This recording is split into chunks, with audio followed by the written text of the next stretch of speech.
how to leave Facebook Messenger group chat. So all you have to do is to go here directly to your Messenger application, and it will lead you to your chat section, right? Now, the next thing that you're going to do is to choose a group chat that you want to leave. So for example, this is actually a Facebook Messenger group chat. So if you wish to leave, then what you're going to do is on the upper part, you'll see the group chat's name there, right? Click on that.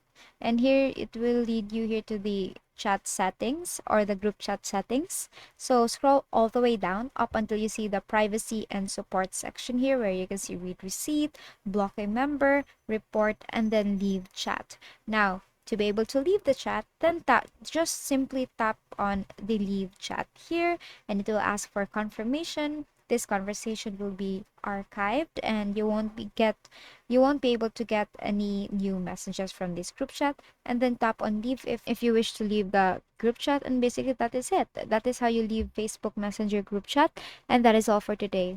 If this video helped you, please don't forget to like, share, and subscribe to our YouTube channel to show your support. Thank you for watching.